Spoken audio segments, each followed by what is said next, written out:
네, 오늘은 누가복음 16장 말씀으로서 부잣집 청지기에 대한 얘기로 시작해서 부자와 나사로의 이야기로 마무리가 되는데, 전체적으로 보면은 바로 하나님을 이 땅에서 섬기는 문제, 그리고 하나님이 주신 재물을 사용하는 문제에 대한 예를 이와 같이 예화를 들어서 설명하고 있음을 알 수가 있습니다. 그러니까 우리가 삶을 어떻게 사느냐, 하나님이 주신 삶을 어떻게 사느냐에 따라서 결과는 아브라함의 품에 낙원에 가느냐 아니면 음부 지옥에 가느냐, 이런 결과로 나뉘어지는 것을 결론으로 얘기를 하고 있는 겁니다. 먼저 1절에서부터 9절까지가 부잣집 청지기에 대한 이야기입니다.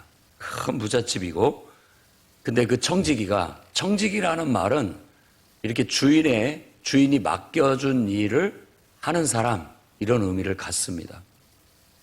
주인의 소유를 낭비한다는 소문이 들렸어요. 그래서 주인이 불러가지고 얘기합니다. 이 말이 도대체 어찌된 일이냐? 네 맡은 일들을 내가 셈해봐야 되겠다. 따져봐야 되겠다. 만일 잘못된 것이 나타나면 너는 더 이상 청지기직을 할 수 없다. 이렇게 예고를 했습니다. 그래서 그날부터 이제 고민이 들어가게 되었고, 어떻게 내가 만일 이 청지기 직무를 잃어버리면 나는 어떻게 산단 말인가 해가지고 좋은 아이디어, 지혜를 생각해냈습니다. 그래서 그 주인에게 자기가 맡아서 일하면서 빚진 사람들을 다 불러다가 서류를, 지금으로 자면 횡령이고 이건 법적으로 큰 문제가 될 수 있는 일입니다. 기름 100말 빚진 사람 50이라고 쓰게 하고, 밀도 또 80이라고 쓰게 해가지고 줄여준 거예요.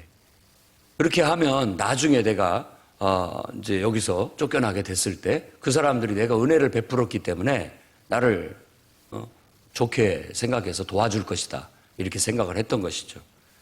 그러자 이 예화 속에서는 주인이 그렇게 일하는 걸 보고, 야, 이 불의한 청지기지만 일은 똑똑하게 하네, 뭔가 일머리는 안다라고 그렇게 얘기합니다. 근데 이게 이런 걸 배우라는 뜻이 아닙니다. 이렇게 해라는 것이 아니에요. 문서를 조작하고 서류를 조작하고 거기서 뭔가를 빼먹고 이렇게 해라는 말이 아니에요. 이 세상 사람들이 그렇게 자기 뒷일을 생각하면서 할 줄 아는, 여기에서도 배울 점이 있다라는 거예요. 배울 점이, 우리가 영적으로 그런 불의한 일을 배우라는 것이 아니라 내 뒤엔 일을 대비할 줄 아는 그런 지혜, 그건 배워야 된다라는 겁니다. 우리도 마찬가지입니다. 만일 우리가 이 땅에서 사는 것이 전부라고 생각하고 여기에서 아무런 앞으로 다가오게 될 내세의 삶을 준비하지 않게 된다면, 여러분들이 이제 이 집을 떠나면, 이 집에서 쫓겨나면 여러분 어떻게 할 거냐 이거예요. 누가복음에서는 몇 가지 예화를 통해서 계속해서 그걸 강조하고 있어요. 지금 이 청지기의 직무는 우리가 살아가는 이 세상 삶이에요. 내가 이 세상에서 여기서 떠나면 나는 어떻게 될 것인가, 이거 생각해야 된다라는 거예요. 오늘 밤에 내 영혼을 내가 데려가면 너 어떻게 될 것이냐. 이 땅에서는 부요하지만 하나님에 대하여는 부요하지 않는 자들이 있다라는 것을 깨우쳐주고 있는 것이죠. 그래서 예수님은 이 예화를 통해서 불의의 재물로 친구를 사겨라. 그러면 재물이 없어졌을 때 그 친구가 너를 영접할 것이다 라고 그렇게 얘기합니다. 어찌 보면 이 친구는 하나님이라고도 할 수 있고 예수 그리스도라고도 말할 수 있습니다. 그러니까 우리가 불의의 재물로 이 땅에서 사는 삶을 어떻게 사느냐에 따라서 앞으로 우리가 이 세상을 떠났을 때 영주할 곳, 그러니까 영원히 거할 처소를 마련하게 되는 거예요. 영원히 거할 처소를. 요한복음에서는 내가 너희 거할 처소를 예비하러 간다라고 그렇게 얘기하면서 천국을 마치 우리가 영원히 거해야 할 집인 것처럼 그렇게 묘사를 하고 있습니다. 그런 건 우리의 이해를 돕기 위한 어떤 은유적인 표현이라고 말할 수 있어요. 그래서 이 땅에서 여러분들이 소유하고 살아가고 있는 재물들, 여러분 자신만을 위해서 쓰지 말고 그 모든 재물을 주신 진정한 재물의 주인됨을 인정하는 겁니다. 이거 하나님이 주셨다라는 하나님의 소유를 인정하는 거예요. 그것에 대한 신앙의 고백이 신구약 성경을 통틀어서 항상 하나님에 대한 10분의 1은 당신의 것입니다. 아니, 내 모든 것은 당신의 것이어서 다 드려야 되는데 그 소유권을 당신께 둡니다. 당신의 것입니다. 당신 것입니다. 라고 이렇게 드리면 하나님께서는 열의 9을 이 모든 것은 너를 위해 써라 하고 주시는 겁니다. 그러니까 그런 개념으로 살아야 돼요. 내 것의 10개를 그 중에서 하나님이 하나를 뺏어가는 것으로 생각하면 그건 정말 지금 셈을 잘못하는 것이고 이 불의한 정직이가 되는 거예요. 하나님이 우리에게 모든 걸 맡겨줬는데 내 것인 줄 알고 내 마음대로 쓰는 것이 낭비하는 거예요. 주인의 소유를 낭비하는 거예요. 내 인생이라고 해서 전부가 내 것이라고 생각하는 건 큰 오산인 거예요. 10분의 1은 하나님께, 그리고 또 10분의 1은 다른 사람을 위해서, 그리고 나머지를 여러분을 위해서 써야 되는 겁니다. 항상 기억해야 돼. 그게 전부 다 내 것이고 움켜잡아서는 안 됩니다. 그건 나는 청직이라는 거예요. 하나님이 나에게 맡겨주신 거예요. 그걸 내가 잘못 쓰게 되면 나중에 결국 하나님 앞에 가서 셈하게 됐을 때 너 도대체 내가 너한테 이것을 줬고 이것을 줬고 이것을 줬는데 도대체 뭐 하다가 너 자신만을 위해서 그렇게 쓰다가 나를 위해서 쓴 것이 뭐가 있느냐.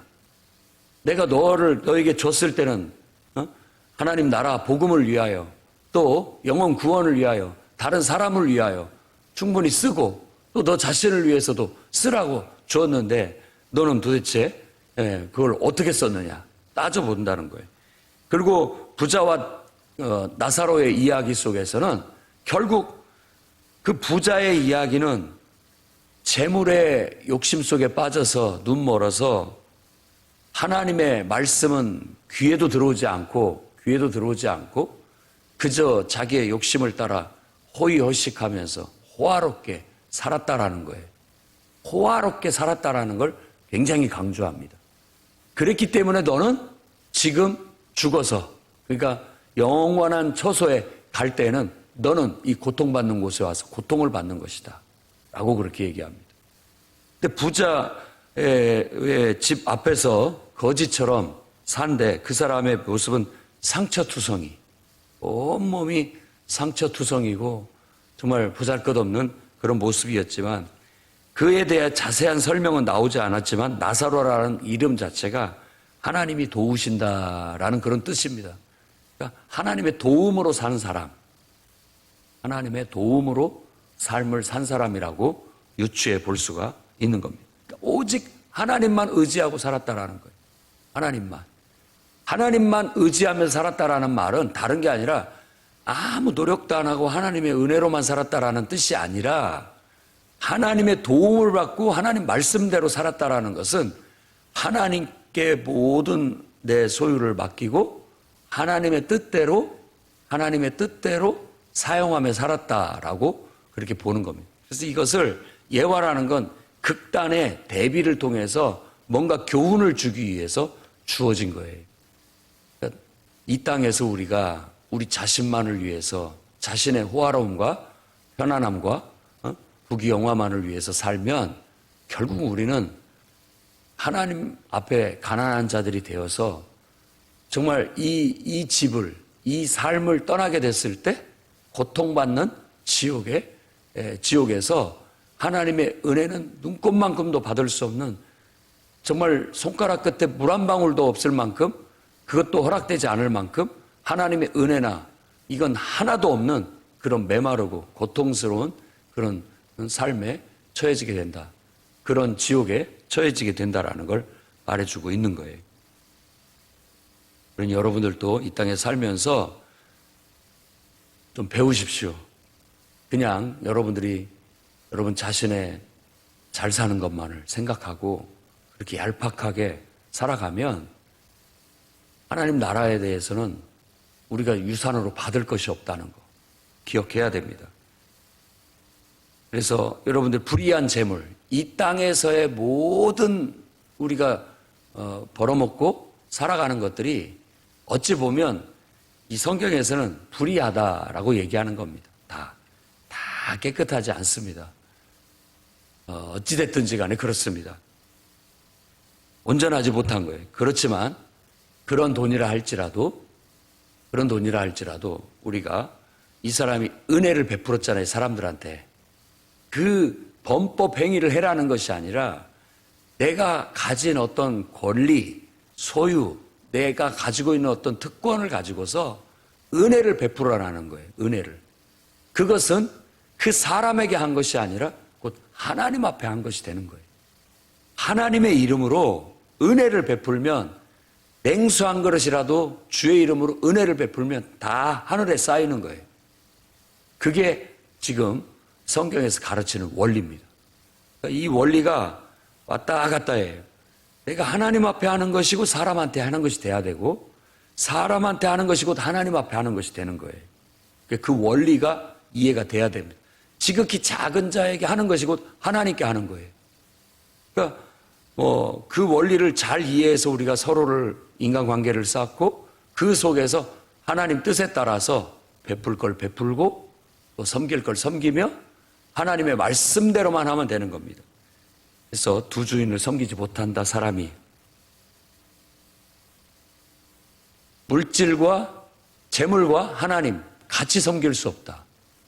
어떻게 해야 되느냐? 하나님 말씀대로 하나님의 감동대로 물질을 순종해서 사용할 수 있어야 돼요. 물질은 주인이 아니에요. 돈은 도구이지 주인이 되어서는 안 된다는 교훈을 복음서에서 계속 강조하고 있습니다. 그러니까 그런 우리에게 이 땅에서 내게 하나님 재능을 주시고 내게 시간과 능력을 주셔서 여러 가지로 하나님이 지혜를 주신 만큼 노력해서 많은 소득을 얻고 재물을 얻었을 때 그걸 전부를 내 것이라고 생각하지 말고 항상 그것을 어떻게 하면 하나님의 뜻대로 하나님을 기쁘시게 하게 지혜롭게 잘 쓸 수 있을까. 그래서 내 재물을 하늘에 쌓으라라고 그렇게 얘기한 것처럼 그 말은 하나님의 뜻대로 우리에게 내가 번 돈이라 할지라도 그 재물을 쓸 줄 알아야 된다. 그래서 그 최소한의 신앙 고백이 우리가 하나님 앞에 11조를 드리는 것 자체는 구약 성경에서도 강조하고 있고 신약 성경에서도 그 원리가 내 모든 소유의 주인 되심에 대한 신앙 고백이에요. 모든 것 다 하나님의 것입니다. 다 하나님께 드립니다. 그런데 하나님께서는 그 하나만 받으시고 나머지를 우리를 위해서 쓰라고 그렇게 열의 9은 너를 위해 쓰라고 다시 내어주는 거예요. 그게 은혜예요. 그런 재물관을 가지고 물질관을 가지고 우리가 하나님을 바르게 섬겨야 됩니다. 그럴 때 우리에게 정말 이 땅에서도 하나님의 은혜와 축복을 누려요. 왜? 청지기직을 제대로 하지 못하면 그걸 빼앗습니다. 하나님은. 빼앗는 거예요. 근데 그것을 제대로 하면 더 주는 거예요. 왜? 잘하니까. 그래서 불의한 재물에 충성해라. 그래야 참된 것도 맡길 수 있지 않느냐. 작은 것에 충성해라. 그래야 큰 것도 맡기지 않겠느냐. 남의 것에 충성해라. 그래야 내 것도 맡기지 않겠느냐라는 그 말씀을 통해서 우리가 이 땅에서 하는 일에도 충성해야 돼요. 잘해야 된다라는 겁니다. 그래야 하나님께서 더 하나님 나라의 복음도 맡길 수가 있고 또 하나님 나라의 일도 주의 일도 맡길 수가 있고 또 천국도 맡길 수가 있고 영적인 것들도 맡길 수 있다라고 그렇게 말하고 있는 겁니다. 이게 왔다 갔다 합니다. 이게 영적인 것과 육신적인 것이 상호 연관되어져 가지고 우리가 육신의 일을 하는 것이 곧 하나님의 일을 하는 것이 돼야 되고 하나님을 섬기듯이 육신의 일도 해야 된다라는 걸 이런 식으로 말하고 있는 겁니다.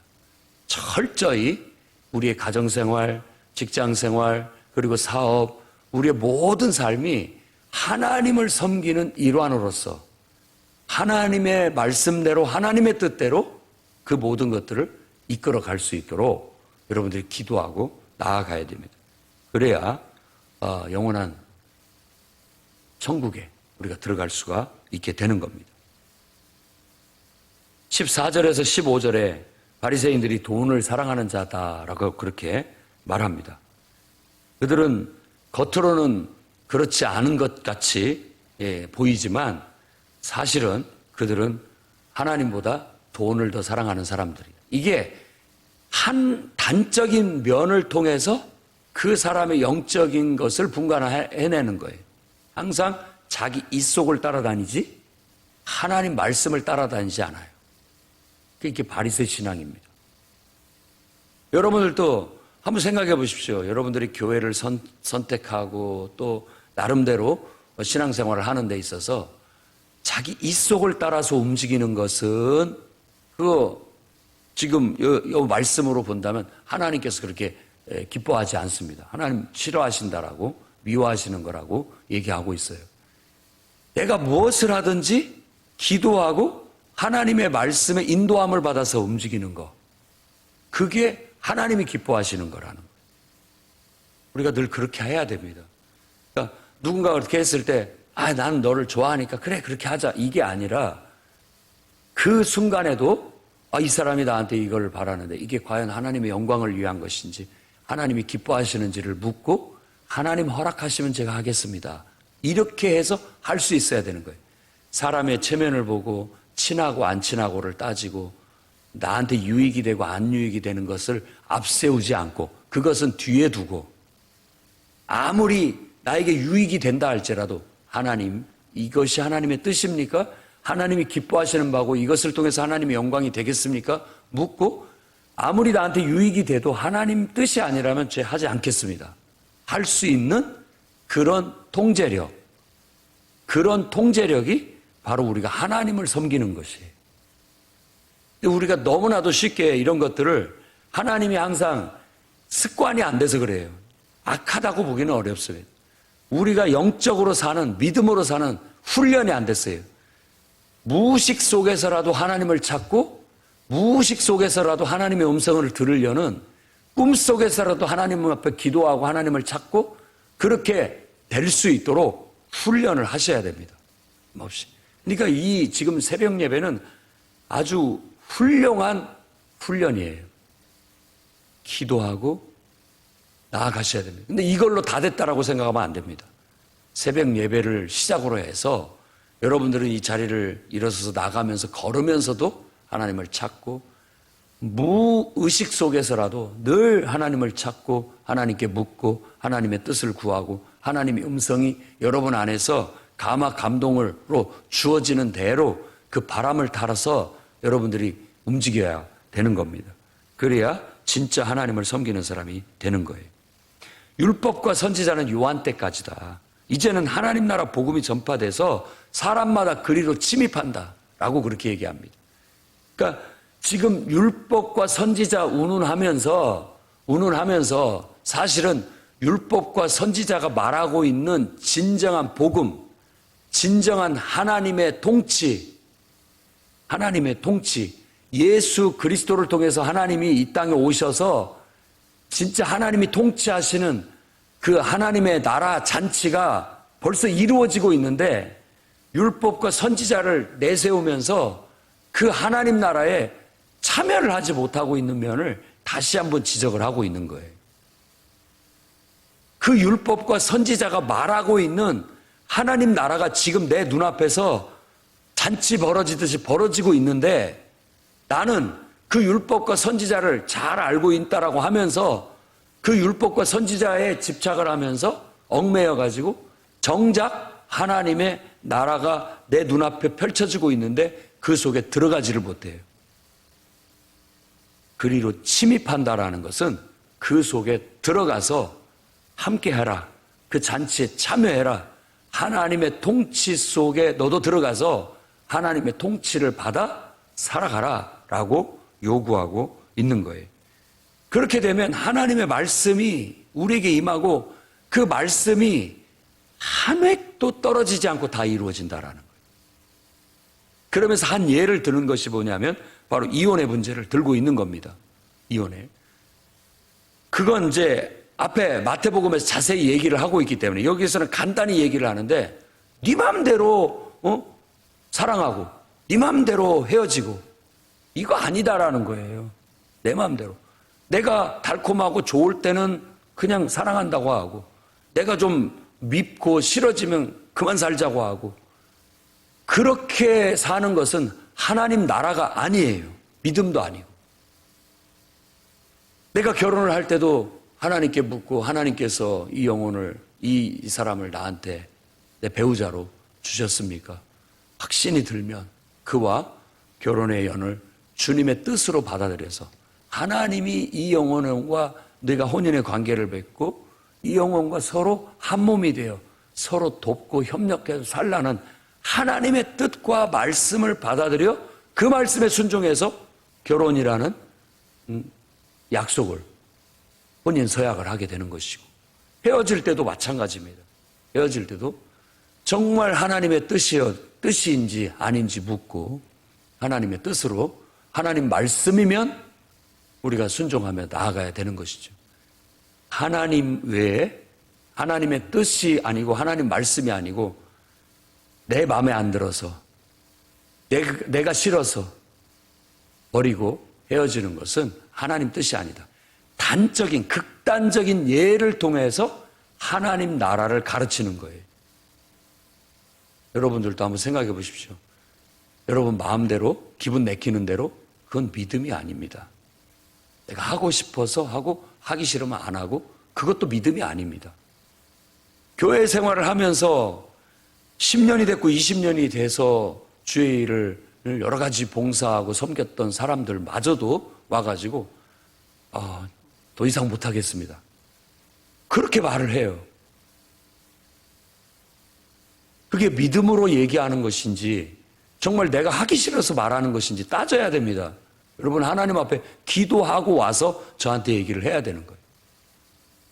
가끔 가다가 주의 종에게 와서 얘기한다라고 하는 사람들이 하나님 앞에 기도하고 하나님께 묻고 하나님의 뜻을 하나님이 이건 뜻이고 하나님이 기뻐하시는 바고 이거야말로 하나님이 내게 주신 감동이고 말씀이다. 이걸 갖고 얘기하는 경우가 드물어요. 자기가 기분이 나빠서 하기가 싫어져서 마음이 상해서 그것들을 그냥 전달하러 오는 거예요. 만일 여러분들이 주의 종이라면 그런 인간의 생각과 어떤 육신적인 어떤 그런 것에 사로잡혀서 말하는 그런 사람들이 왔을 때 여러분들은 뭐라고 답변을 해주시고 싶으십니까? 여러분들이 하나님 말씀을 대신 해줘야 된다라고 한다면. 물론 우리들의 부족함과 미숙함 속에서도 하나님은 일하고 계시고 끊임없이 우리를 연단하고 또 다듬어서 더 온전한 길로 이끄시는 훈련을 하는 것이라고 볼 수 있겠지만 항상 우리가 하고 싶다고 해서 하고 하기 싫다고 해서 안 하고 이게 돼서는 안 됩니다.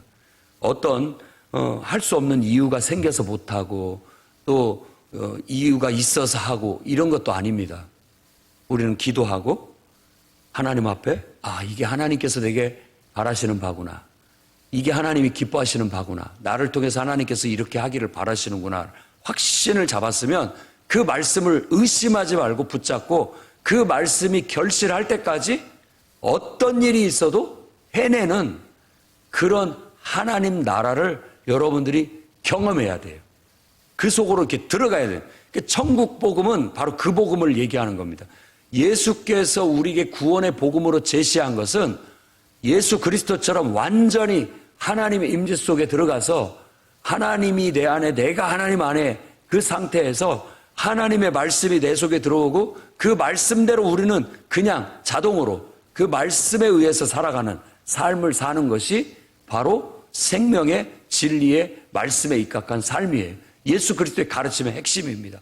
내가 예수를 믿는다라고 말했을 때는 나는 그냥 예수님을 나의 구주로 믿습니다 라는 것으로 끝나는 것이 아니라 예수님을 나의 인생의 주인으로 맞았다면 내 모든 걸 그분께 맡기고 성령의 충만함 속에서 성령의 감동을 받아서 주님이 내게 감동으로 주시는 말씀대로 순종하며 살겠습니다 라는 그런 결단이고 고백인 거예요.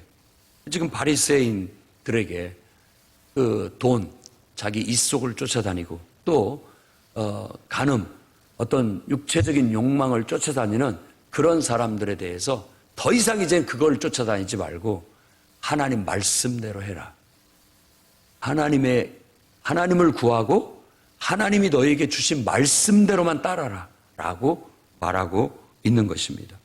그래서 조심스럽게 말씀드리지만 교회 안에서 뭐 이혼을 해라 마라가 아니라 정말 하나님 앞에 기도하고 하나님의 선하신 뜻이 어디 있는지를 구하고 하나님 뜻이어든 해야 됩니다.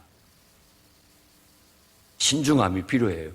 여러분들의 말도 또 어떤 요구도 어떤 행동도 항상 하나님 앞에 기도하면서 걸러서 용광로 속에서 불순물들을 제거하고 내 생각을 걸러내고 사탄의 유혹과 속임수를 걸러내고 순수하게 하나님의 뜻이고 하나님의 말씀이 나왔을 때 그때에서 비로소 말하고 확신을 가지고 그의 말씀에 입각해서 해야 되는 겁니다. 여러분들이 저한테 와서 기도해 봤더니 이게 하나님의 뜻이라고 제가 확신하게 되었습니다. 그러면 저는 더 이상 말하지 않습니다. 내가 누구간데 하나님의 뜻이고 하나님의 말씀인데 거부할 수 있겠습니까? 그게 하나님 말씀이라고 확신하신다면 그 말씀대로 하십시오. 그게 최선의 답변인 것이죠. 그 길이 우리가 살아가는 삶의 방식이고 그렇게 우리는 하나님의 영광을 위해서 살아가는 것이에요. 극단적으로 부자는 그걸 못한 사람이고 극단적으로 나사로는 그렇게 산 사람인 거예요. 겉으로 보면 이 땅에서 물질적인 개념으로 보면 자기 욕심껏 마음껏 모으고 채우고 호화롭게 산 것 같이 보이지만 그는 실상은 가난한 사람이고 겉으로 봤을 때 극단적으로 봤을 때 온몸이 상처투성이고 거지처럼 그렇게 보이는 그런 이 세상의 모습이지만 그가 정말 하나님 말씀대로 산 나사로는 오히려 영적으로 부자다라고 이건 극단적인 예를 통해서 말해주는 거예요. 이렇게 살라는 그 말대로 사는 게 아니라 극단으로 비유를 들 때는 그 한 면을 강조하기 위해서 극화시켜서 그 메시지를 전하기 위해서 그렇게 말을 하는 겁니다. 그리고 이 부자와 나사로의 얘기 속에서 또 우리가 놓치지 말아야 할 것은 그 부자가 나는 이미 끝났으니까 이 나사로를 내 집에 보내셔서 그러니까 죽은 자를 살려가지고 보내가지고 나처럼 지금 살고 있는 사람들한테 이 고통받는 곳에 오지 않게 해주십시오. 19절에 보면 28절에 보면 그들로 이 고통받는 곳에 오지 않게 좀 해주십시오 라는 거예요. 그러니까 우리가 복음을 전하는 것은요 바로 그런 의미가 있습니다. 그 영혼들을 깨우쳐서 이 땅에서 제멋대로 인생을 낭비하면서 살지 말고 그 고통받는 곳에 가지 않도록 영혼을 깨우치기 위함에 있다라는 거예요. 그런데 이것에 대해서 아브라함을 통해서 하나님은 거부하십니다. 왜냐하면 그 땅에는 지금 모세처럼 선지자처럼 하나님 말씀을 전하는 자들이 있다. 그들의 말을 듣지 않으면 죽었다고 살아난 사람이 말한다 할지라도 안 들을 사람은 안 듣는다는 거예요. 그 말은 부자도 그 인생을 살면서 많은 모세 같은 사람, 선지자 같은 사람들이 그를 찾아와서 하나님 말씀을 전했지만 그도 듣지 않았어요. 지금도 자기 눈앞에 있는 이익을 쫓아가고 자신 눈앞에 있는 쾌락과 이 세상의 어떤 호화로움을 쫓아가는 사람들은 하나님의 말씀이 들어가지 않습니다. 죽었다가 살아난 사람이 말해도 안 듣습니다. 들리지가 않는 거예요.